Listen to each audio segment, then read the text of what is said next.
त्यात आपल्याला संधी त्यानं दिली.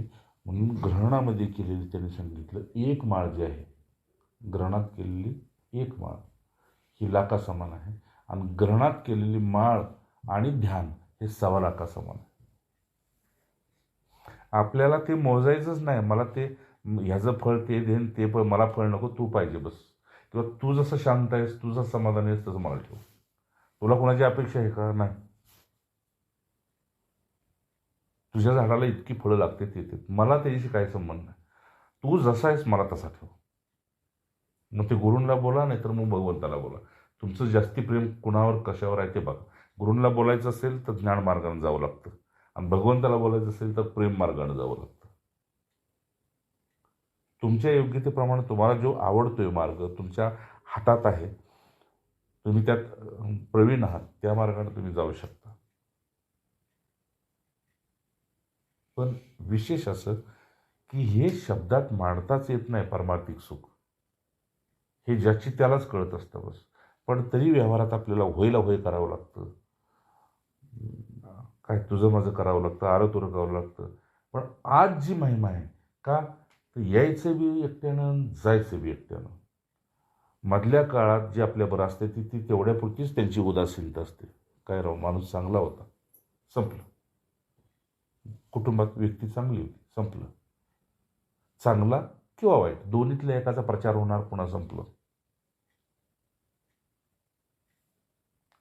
नाही तर कुणाला काय वाटणार सुद्धा नाही. हां ठीक आहे, सगळ्याला जायचंय असं सुद्धा ब्रह्मज्ञान सांगून बसतात. पण ज्यावेळेस त्याच्या गळ्याला येतं का नाही, त्यावेळेस त्याची माशाची तडफड बघायची. अशी माझ्याकडे ढिगाण उदाहरणं असतात. आजचा सांगायचा विषय, माझंच चूक झाली. काल मी जर ग्रुपला टाकला असतं तर भरपूर जणांना संधी मिळाली असती. आणि वाटतं असं ना, मी एकट्यानं पुढे जाऊन काय करायचे, तुम्ही सगळी चला ना. तर तरी बी जेवढा आपला जप झाला तो गुरूंना अर्पण केला. आणि इथून बाहेर पडताना तुम्ही फक्त ओळखीचा भेटला तर नुसतं बघा, त्याकडे हसू नका, त्याला प्रतिसाद देऊ नका, तुमची आतली वृत्ती मोडू नका, घरापर्यंत पोचस्तोवर. तर हे करोडो सुख आणि हे जग एका बाजूला, ज्याचं काय घेणं देणं नाही, काय स्थिर चित्र कसं असतं तसं हे जग दिसतं. म्हणून महापुरुषांच्या डोळ्यात पाणी काय तर माहिती आहे की सहन होईना इतकं सुख देतोय. आधी सहन होत नव्हतं इतकं दुःख दिलंस, आता सोसेना इतकं दुःख सुख देतोयस, हे कुठं ठेवू. तेव्हा त्यांनी बोलायला सुरुवात केली की बाबा असं करा, ही काय मांजराची विष्ठा आहे संसार, त्याच्यापेक्षा ही हरणाची कस्तुरी बघा, हे अध्यात्म सुख असं आहे.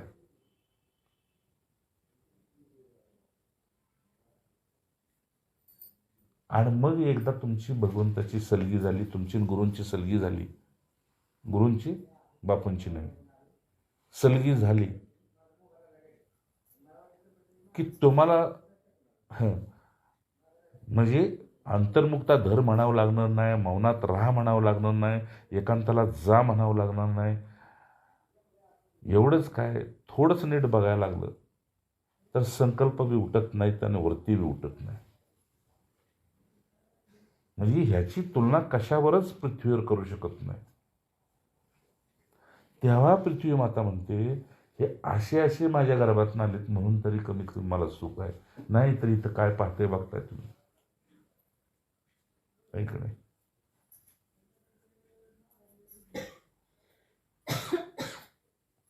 त्या 4 दिवसात 28 तारखेपासून बघता ना, पाठ व्हायला रक्ताचे इराणमध्ये. आता त्यांनी सुद्धा घर तयारच केलं असेल ना, कबाड कष्ट करून. पण जे वर बसलेत त्यांना त्याच्याशी काय सोय सुखत नाही.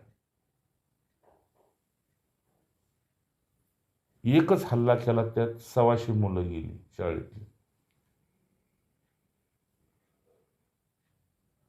सांगायचं काय की असं डोळे उघडून जगाकडे बघितलं की नाही की बाबा तुझं जग तू सांभाळ, आम्हाला काय त्याशी घेणं देणं नाही, आणि आम्हाला बी तू सांभाळ बस. मग कशा स्वरूपात सांभाळायचे. म्हणून तुम्हाला म्हटलं, आपल्याला एवढी तरी खंत आहे धर्माची, शास्त्राची, गुरूंची, ज्ञानाची.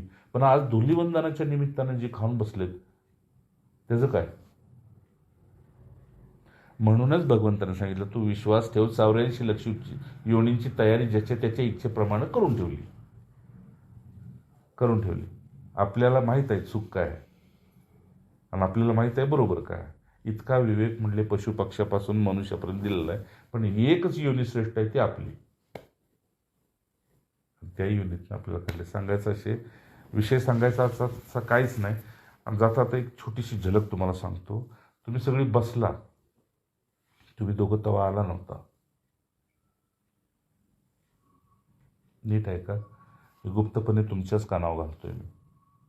पडदे लावली होती की नाही? आणि मी जप करत होतो. तर जप म्हणजे अंधार नसतो, जप म्हणजे प्रकाशात बसलोय. ठीक आहे. पण जसं समोरून इकडून व्यक्ती गेली की सावली कशी अंगावर पडते की नाही? कुणी बी जाऊ दे, आपल्या प्रकाश आहे, सावली कशी अंगावर पडते. नुकताच बसलो होतो आणि कुणाच्या अवस्थेत काय अनिष्ट असेल ते काळं मिट्टी सावली एकदम बकधुरी पळून गेली बसला. माझा माझ्याकडे बघत मी नुसतंच हसलो. हां ठीक एवढंच करतो. ठीक आहे. इतकी अपार महिमा अशा संघात. काळीमीठ सावली एकदम पडून गेली. मग कुणावर असेल काय मला काय माहित नाही. पण माझ्यासमोर माझ्याकडे बघून जाताना मी स्पष्ट तिला बघितलं. पळे भूत बाधा भिरणे तेथे, माऊली म्हणतात. अशा ठिकाणी हे थांबत नाहीत. आता ते कुठेतरी बाहेर जाऊन बसणार, आले की आपल्या उरावर पुन्हा येणार. जसं आता हे तुमचं मन घेतलं तुमचंच आहे, पण बाहेर गेल्यावर ते मन तुमचं नाही. ते दृश्याचं आहे, ते वृत्तीचं आहे, ते व्यक्तीचं आहे, ते वासनेचं आहे, ते अपेक्षेचं आहे, ते रागद्वेषाचं आहे. कशाचं तरी ते मन इथून बाहेर गेल्यावर ते आपल्याला जाणवतं. म्हणून जेव्हा बी आपला जप होतो सकाळ संध्याकाळ केव्हा करत असेल तेव्हा 10-15 मिनिटं यथाशक्ती वरती मोडायचीच नाही. श्वास सुद्धा आत सुंदर चाललेला असतो, परिपूर्ण शुद्ध अगदी, त्यालाही मोडायचं नाही. आणि लक्षात ठेवायचं, कशीही जशी असेल तशी परिस्थिती देहाची आणि कुटुंबाची, जशी असेल तशी त्या परिस्थितीत या देहाला जायची आहे.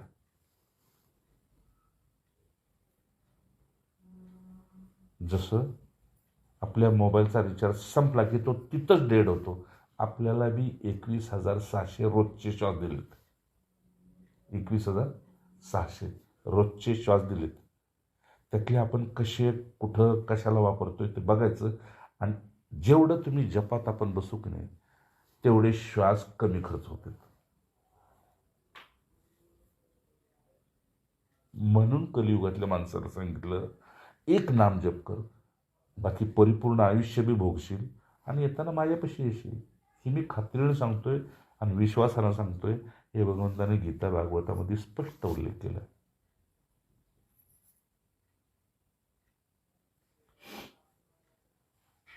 मग आता जे संतवाणीचे अभंग जे लावले होते की नाही त्याच्या अर्थामध्ये मी जात होतो, तर काय काय अर्थ आहेत त्या लोकांनी.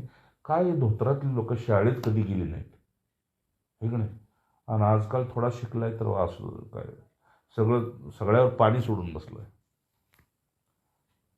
म्हणजे शिक्षण आजकालचं आहे की नाही, शिक्षण हे उलट जुन्या माणसांच्या पेक्षा आणखी हे लोक माणसं सज्जन आणि मदतकार धर्मरक्षक अशी पाहिजे की नाही, पण त्याचा उलटाच उपयोग होत गेला. म्हणून महिमा कलीची आहे. विश्वास ठेवा, शेवटी आपल्याबरोबर येणारं हेच आहे जे आज आपण कमवलं. म्हणजे ही सोडत असल्यासारखी होती. 1 माळ करा पुण्य 1,00,000. म्हणजे 1,00,000 माळेचं पुण्य, एका माळेचं पुण्य 1,00,000 माळेबरोबर. बरोबर ध्यान करा 1,25,000 माळेबरोबर. अच्छा, त्याच्यात पुन्हा तुम्ही दान करा. तर दान करायला कुठं जायचं आपण, काय दान करायचं? तर राहू द्या, 1-2 तास फक्त या देहावर अहंकाराला येऊ द्यायचं नाही. हे श्रेष्ठ दान झालं. याच देहावर अहंकाराला येऊ द्यायचं नाही. पण व्यवहारात गेलं की तो अहंकार धरावा लागतो. मी माझं तुझं बोलावं लागतं. दान सांगितलं. संध्याकाळी तुम्हाला जमलं तर आंघोळ करा, नाही जमलं तर तुळशी जल घ्या किंवा गोमूत्र अंगावर टाका. त्याच कपड्यावर जसं मला हे करायचं असेल तर. शास्त्र म्हणतं वस्त्रासकाळ स्नान करावं. ठीक आहे, करणारी करते. आपल्याला नाही शक्य तर आपण सोडत म्हणून तरी तेवढं घ्यायचं गोमूत्र किंवा मग तुळशीवर पाणी घालायचं, खाली धरायचं, त्या अंगावर टाकायचं, मुखात घ्यायचं. ती सुद्धा शुद्धीला मानलं जातं. अगदीच नसेल तर तुमचं ते भस्माचं जे असतं की नाही, संध्याला भस्म करता, ते भस्मसुद्धा तोंडात टाकलं. ते तपस्वी भस्म आहे. माझा भक्त हिमालयात जाऊन नागडा होऊन लंगोटी बसून भगवं घालूनच तप केला पाहिजे, नाही. माझा भक्त माझा आहे हे मला कळलं पाहिजे आणि त्या भक्ताला मी तुझा आहे हे कळलं पाहिजे. श्रेष्ठ भक्ती झाली. त्यानं हिमालयात गेलं पाहिजे ही शर्त नाही. माझी कुठलीही शर्त नाही. भगवंतानं सांगितलं माझी एकच शर्त, हा मृत्यू लोक आहे, हे दुःखालय आहे, हे आपला लोक नाही, आपला लोक वेगळा आहे, तो तुझ्या लोकात निघ. हे सगळ्याला आपल्याला माहित आहे. ऐक नाही, कुटुंब व्यवस्था का दिली आहे की बाबा मला एकट्याला करमत नव्हतं, तुलाही करमायचं नाही म्हणून बायको घे, नवरा घे, पोरं घे, पण अडकू नको. करमणारच नाही. तुम्ही बघा, 4 दिवस जाऊन बघा तुम्ही. नवऱ्याची ओलाघाल काय होते घरात ती त्यालाच विचारा. हो, तुम्ही 4 दिवस जावा किंवा तुम्ही त्याला पाठवा 1-8 दिवस. काय भया ते असं तर बरं झालं असतं, त्याने ते केलं असतं, ते असं तर बरं झालं असतं, ती असती तर बरं झालं असतं. हे ते आणि ती, ते आणि ते ह्यातच आहे कुटुंब. का आपण थोडं थोडं संघात राहता राहता आपण मोहात पडतो. आणि मोहात पडलं नाही की इच्छा पुरी होईना की मग आपण कशा कशा येतो ते बघतो, आपल्याला माहिती आहे, मग असं होतं. म्हणून बरं त्याचं म्हणणं एवढंच आहे की त्याचीच इच्छा आहे, आपली सोडाच हो, त्याचीच इच्छा आहे. माझा जे आहे त्यांना अडकू नये ते मृत्यू लोक. हां, व्यवहारी जगतात तुला काय करायचं तात्पुरतं कर, पण आड टाकू नको.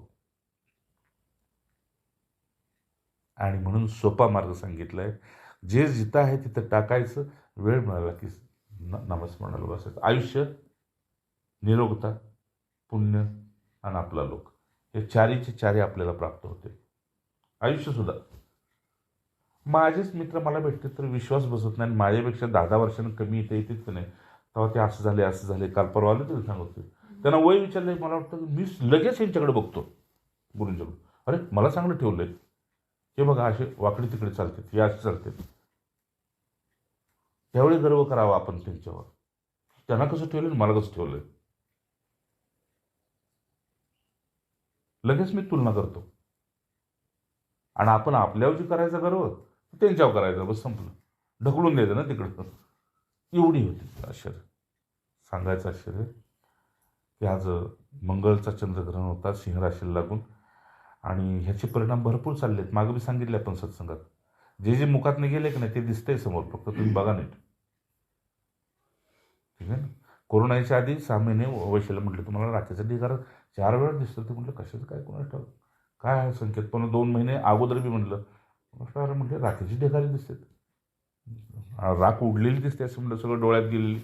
आता परवा मी रात्री 2:30ला 2:15ला एवढा भिवून उठलो की सगळी जिकडं बघावं तिकडे मुसलमानच आहेत, आणि मी एकटाच त्यात अडकलो.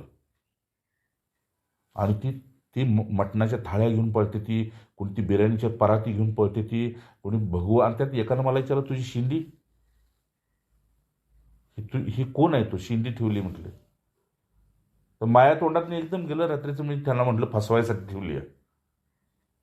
तो विषय संपला तिथंच. काय त्यानं मला धरली माझी शिंडी अशी, शिका म्हटलं ही शिंडी तुझी, तर म्हटलं मी फसवायसाठी केली. कोण आहे काय मला माहीत नाही, पण मी इतका घाबरलो होतो उठल्यावर सुद्धा की हे काय आहे, का पुढं असंच होणार आहे, ह्या विचारात मी 3:30 पर्यंत बसलो होतो. का पुढं असंच होणार आहे. बोळाबोळातनं ती पराती घेऊन मोठी म्हातारी तरणी सगळी मुसलमानच पळते ती पराती घेऊन.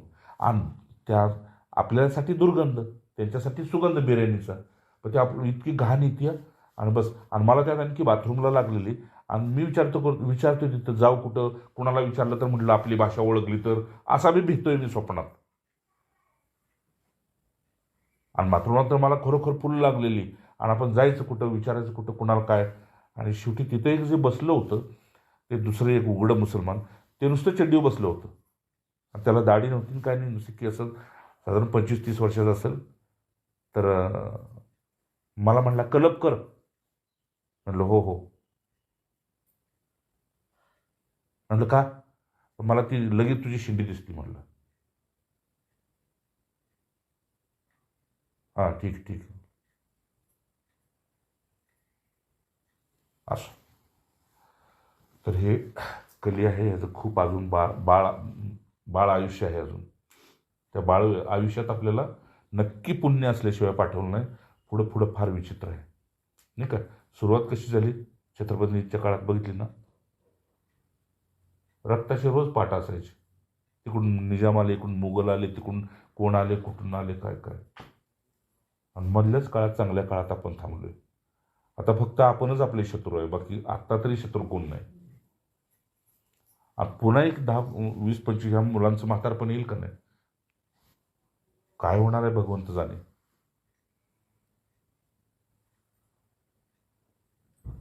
कारण विज्ञानाला अकारण मूल्य दिलं आणि त्याचे परिणाम आता भोगायला लागतात. अकारण मूल्य. बसल्या जागी 48 जण, किती. इराणचा मुख्य खामनोई माहिती आहे ना, खामनोई ती दाढीवाला म्हातारा, बसल्या जागी वर्ण डोबळा पाडल एवढा असा मोठा, म्हणजे ह्याच्या 10 वेळा, या खोलीच्या 10 वेळा डोबळा पडल एवढा त्या बॉम्बनं सगळं डासणार आहे. जाग्यावर 48 जण संपले ते अधिकारीपासून. अच्छा, ह्याचं नीट कारण बघा की कशासाठी हे चाललंय.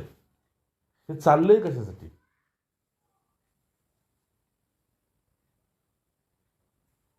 साधू संतांना, पहिल्या ऋषीमुनींना आश्चर्य हेच वाटलं, हा मृत्यू लोकच आहे, मग तुम्ही दुसऱ्याला मारायसाठी वेळ कशाला घालवताय. त्याला तारता आलं तर तारा की, आहे की नाही. तू काही न करता मरणारच आहे, जो जन्माला आलाय तो, आहे की नाही. काहीच करू नको त्याच्यासाठी, तो मरणारच आहे. आणि काही जण आपल्या आपल्या आपल्या आपल्या स्वभाव गुणधर्माप्रमाणे मरणार आहेत.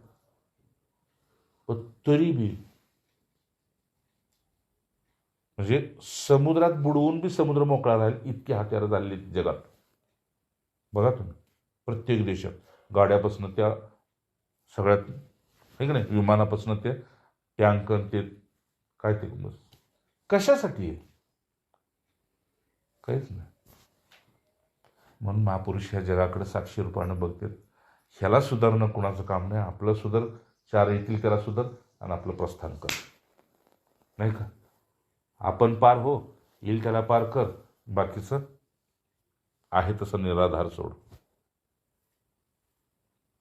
आणि पुन्हा जरा ज्ञानात शिरला थोडासा तर काय नाही, स्वप्न आहे फक्त, बस देवाला पडलेलं स्वप्न आहे, त्यातली आपण आहे.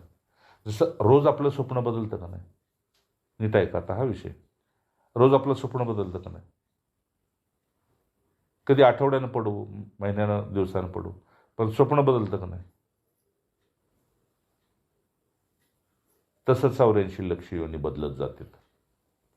मग ह्या योनीतलं त्या योनीत कळत नाही कसं.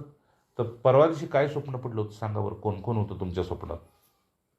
मागच्या महिन्यात, मागच्या आठवड्यात, मागच्या वर्षात कोण तुमच्या स्वप्नात होतं सांगा बरं. जसं स्वप्नाचं स्मरण नसतं तसं योनीचं स्मरण नसतं, की मी गाय होतो, गाढव होतो, मच्छर होतो, हत्ती होतो, मनुष्य होतो, कुठल्या लोकी होतो, माझ्याबरोबर कोण होतं, ह्याचं जसं विस्मरण होतंय स्वप्नाचं, तसं योनीचं विस्मरण होतं. म्हणून प्रत्येक योनीमध्ये आपल्याला ते शरीर प्रिय असतं.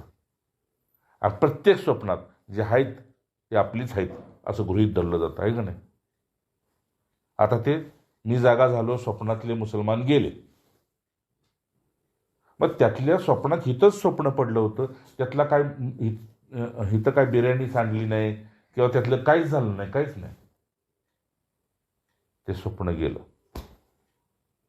तसं शेवटी शिवजीने सांगितलं, ओमा, हे जगाकडे बघितल्यानंतर मला आत्माराम आणि माझी तपस्या श्रेष्ठ वाटते, म्हणून माझ्यासाठी हे जग स्वप्न आहे.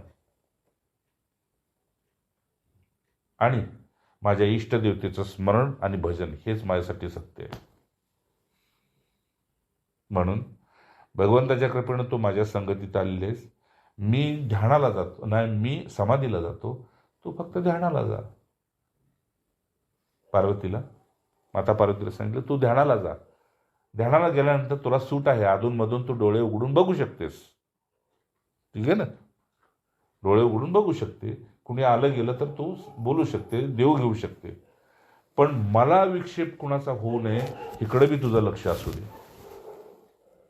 कारण तुझ्या आंघोळीच्या वेळेस तुला विक्षेप होऊ नये म्हणून तू गणपतीला उभा केलास, तर माझ्या समाधीला विक्षेप होऊ नये म्हणून मी तुला उभा करतोय. उमा, माझ्या समाधीत कुणाचा विक्षेप होऊ नये. मी साक्षात माझ्या इष्टदेवतेशी एकाकार होतोय. हे जग काय आज आहे उद्या नाही. मी ह्या जगात आज आहे उद्या नाही. मी सुद्धा शिव खरा नाही, माझं चैतन्य खरं आहे. त्या चैतन्यात म्हणजे त्या आत्मारामात मला बी मिळू दे. आणि हे सुख घेण्यासाठी मोठमोठ्या ऋषीमुनींनी देहाचा, इंद्रियाचा, सुखाचा, सगळ्याचा विषयांचा त्याग केलेला आहे. म्हणून उमा, मला माझ्या वाटेनं जाऊ दे आणि त्या वाटेवर तू फक्त कुणाला येऊ देऊ नको म्हणून तू बसित.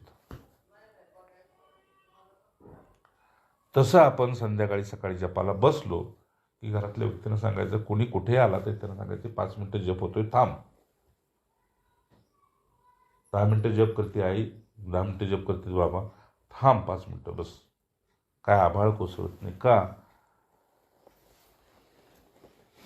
तर हे मी 2-3 दिवस जप करताना बातम्या ऐकतोय की नाही, आपलं धडधड करून करायचं आहे काय, त्याला परिणाम काहीच होणार नाही.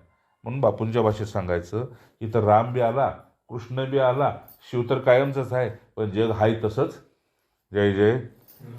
बस आपल्यात बदल करून घ्यायचे, जगात बदल करायला आपण आलेलो नाही. आणि आपल्यातला बदल करून जर 4 चौघं आपल्याबरोबर आले तर ते त्याचं भाग्य, आणि नाही आले तर त्याचं महाभाग्य.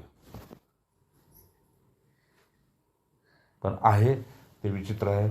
आणि जसं जसं ह्या कलीचं वय वाढणार आहे नाही का, जसं तुमचं वय वाढायला लागलं की तुम्हाला कळतं काय काय दुखतंय, तसं कलीचं वय वाढायला लागल्यानंतर ह्याच्यापेक्षा घाण, त्याच्यापेक्षा घाण, त्याच्यापेक्षा घाण. घाण म्हणजे काय? जसं वसंत ऋतू याच्या आधी पानं सगळी गळते तिकडे आहे, तसं हळूहळू हे सगळं गळणार आहे आणि नवीन वृक्ष उभा राहणार आहे. पुन्हा त्या वृक्षाचं नाव आहे कृतयुग, सतयुग. ठीक आहे ना, त्याचं आहे. तर त्या काळात फक्त हे तपस्वीच, बाकी साधनी बी नाही, फक्त तपस्वी येते. आणि ती सगळी पुढच्या 3 काळासाठी व्यवस्था करून जाते. पण ती किती बी तुम्ही व्यवस्था करून गेला तुम्ही चांगलं, तर 10 दिवसांनी घरी येऊन बघा बरं. कितीही चांगलं घर करा तुम्ही, जाताना सगळं व्यवस्थित ठेवा आणि एक 10 दिवस तुम्ही जा आणि पुन्हा 10 दिवसांनी घरात येऊन बघा. हे जसं तुम्हाला माहीत आहे तसं हे महापुरुष सगळं व्यवस्थित करून जातात. आणि शेवटी कलीत आलं की नाही बघतात, अरे बापरे, हे कवा काढायची एवढी घाण. तेव्हा मग प्रलय होतो. नाही तुमच्यावर बी प्रलय होतो का नाही? कोण करायचं आता हे सगळं? प्रलय येतो का नाही तुमच्या डोक्यात? तसं पुन्हा शेवटी एक प्रलय येतो आणि सुपडा साफ होतं. मग सुपडा साफ होताना 2च गोष्टी होणार आहेत. एक तर सगळी राख असणार आहे पृथ्वीवर, किंवा नुसतं जलमय असणार आहे, काहीच नाही. या दोन्हीतलं एक. हेच दृश्य बघायचं आणि जपाला बसायचं. हे त्रिवार सत्य सांगतोय. नुसती राखच उडणार आहे शेवटी कलियुगात. किंवा जर त्याचं भाग्य असलं बदलायचं तर मग नुसतं जलमय होणार आहे. ते किती जलमय होणार आहे? तर आपलं आपण हे बल बघतोय का नाही, एवढ्या अंतरावर चंद्र सूर्य असणार आहे. म्हणजे तुमच्या हाताचा स्पर्श होईल असं सांगितलंय. वेद पुराणामध्ये स्पष्ट असं सांगितलंय की तुमच्या हाताचा स्पर्श होईल चंद्र सूर्याला, एवढं जलमय सृष्टी होणार आहे. आणि त्या जलमय सृष्टीमध्ये भगवंत पुन्हा एकदा सुपर्णे म्हणजे एका पानावर पुन्हा येणार आहे. तो ते पायात अंगठा घालून, पायात ना का अंगठा श्रीकृष्ण दाखवलाय, तर ते काय त्याचं आश्चर्य करतोय आपण. हाताचा अंगठा घालतो, ते पायाचा अंगठा, कारण ती ज्योती समान मांडले त्याला.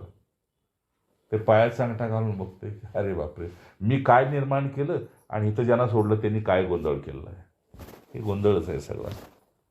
बघताय तुम्ही. मग कधी कधी बातम्या बघा तुम्ही, आणि त्या एबीपी न्यूजवर बघितलं का नाही तर क्षणभंगूर आयुष्य कसं आहे ते 10 ते 10:30 पर्यंत बघा तुम्ही.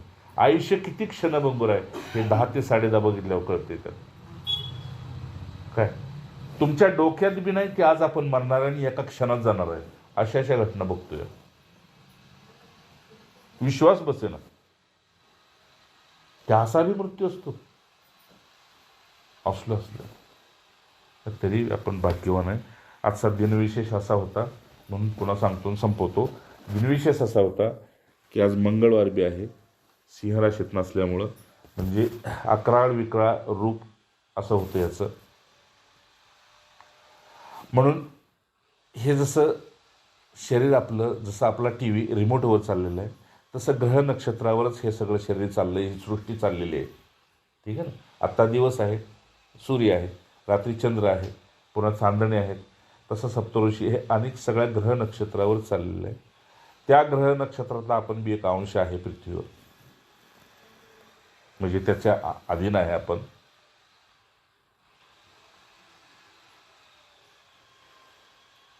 मग दशाकाळ, महादशाकाळ, विश्वोत्तरी काळ असं त्याच्यात शास्त्रात वर्णन येतं त्याचं.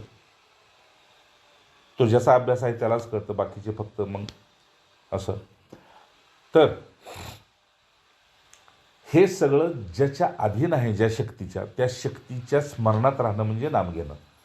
आणि ती शक्ती पुन्हा तेवढ्यापुरतं, जसं आपल्या घरात आपण बल्ब लावलेलं आहे तर इथंच प्रकाश आहे, बाहेर नाही, बाहेर खिडकीतनं थोडासा उजेड आहे, तसं आपलं रक्षण करणारी जी देवता, त्याची शक्ती आपल्यामध्ये स्थिरावल्यानंतर अनेक अनिष्ट किंवा अनेक संकटकाळी त्या गोष्टीचं आपलं रक्षण केलं जातं. म्हणून हा जप विशेष आहे. आता संध्याकाळी 6:45, अरे पाणीसुद्धा न घेणार आहे ती. खरा हा लागलाय कधी माहिती आहे का, हे सुतक सकाळी हां सूर्योदयापासून लागलंय. हां, सूर्योदयापासून लागलंय, काहीतरी 6 पासून का काहीतरी तेव्हापासून पाणीसुद्धा न घेणारी, म्हणजे अशी बस पाण्यात बसून कुणी कुठे तर त्यांना माहीत आहे ही संधी बी आहे. आणि चंद्रदेवतेनं, ती मनाची देवता आहे ना चंद्रदेवता, मग त्याच्या रक्षणार्थ बी हे चाललं आहे. त्यांच्या डोक्यात मी हे नसतं येत की ते आता काय करणं, शरीर कटाळलंय, हेन तेन 3-3, 4-4, 7-7, 8-8 दिवस बसलेले इथे असे काय. पण ते हे सगळं तिथं वाहिलं तर देहावर असलं तर मग हिकडं काढणार, तिकडं काढणार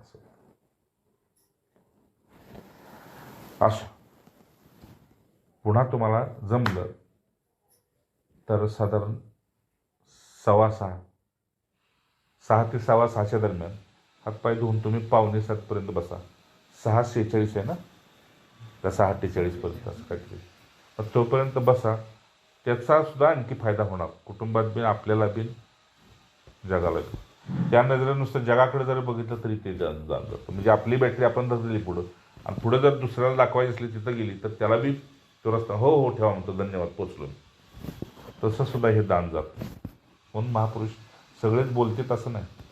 आता हे लोक बोलते ते हे कटाळलेत, नको म्हणून नाही.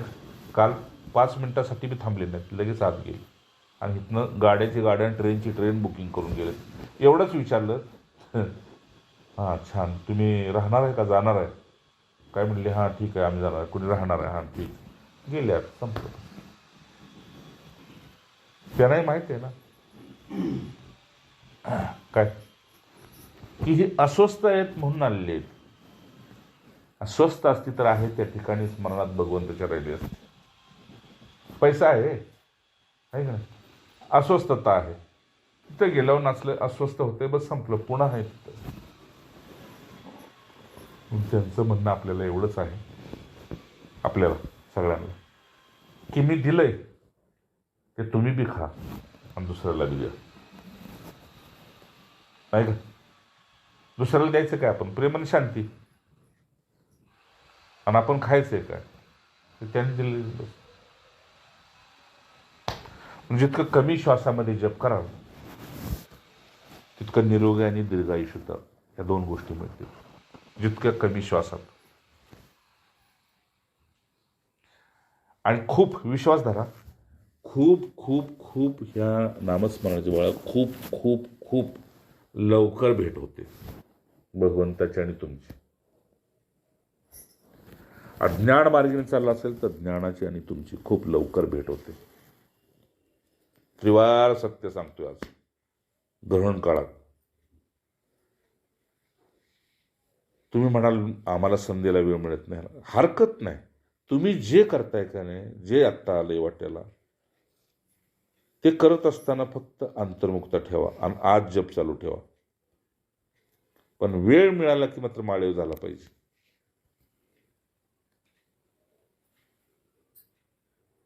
आणि मग तुमचीच प्रचितीचे साक्षीदार तुम्हीच राहणार आहे. दुसऱ्याला सांगायची बी गरज नाही.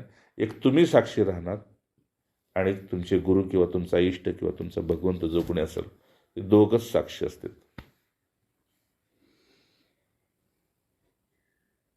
जसं आपण एखाद्याची वस्तू त्याला माघारी दिली की त्याच्याकडून बजावून घेतो, दिली बरं का रे, हो हो दिली, हो पोचली पोचली. तसं ते तुम्हाला सांगतं, पोचलाच बरं का रे, हो गुरुदेव पोचलो. काय आणि आपण नतमस्तक होतो, डोळ्यातून पाणी वाहतं आणि ती स्वारी गंगेसारखी पुन्हा पुढच्या कामाला निघून जाते. विश्वास ठेवा, हाच एक मार्ग आहे पोचण्याचा. हा स्थिर मार्ग आहे, दृढ मार्ग आहे आणि विश्वासाचा मार्ग आहे.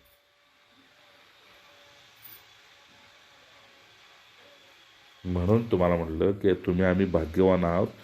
धुळवडीच्या दिवशी आपण जप करतोय आणि जग काय करतोय.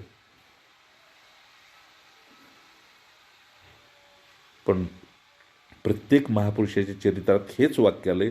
थोडाफार बदल झाला आहे की जगाचं दुःख बघून मला दुःख होतंय, जग हसताना दिसतंय आणि जगाला बघून मी रडतोय. हे महापुरुषांचं वचन आहे. ती प्रत्येकांची थोड्याफार फरक आहे. कारण ह्यांना माहीत नाही हे कुठं जाणार आहेत आणि मला माहीत आहे ह्यांची अधोगती काय आहे. म्हणून माझ्या डोळ्यातनं पाणी आटणं देवा. ह्यासाठी सर्वे भवन्तु सुखिनः सर्वे सन्तु निरामया ही प्रार्थना केली आहे. सर्वे भद्राणि पश्यन्तु मा कश्चित् दुःख भाग भवेत्. देवा यांचं दुःख दूर कर. ह्यांना माहीत नाही, हे आता हसताना दिसतेत पण ह्यांना गती माहीत नाही. प्रत्येक ऋषीमुनींची आणि पोचलेल्या संतांची प्रार्थना आहे. तसं शेवटी प्रत्येक रोज जप करताना आपण जप संपला की मी जप करताना पहिल्यांदा भगवंता तुला आणि तुझ्या जवळच्या भक्तांना कोटी दंडवत. आणि जप संपला की मी सुद्धा अशीच प्रार्थना करतो की भगवंता तुला कोटी कोटी दंडवत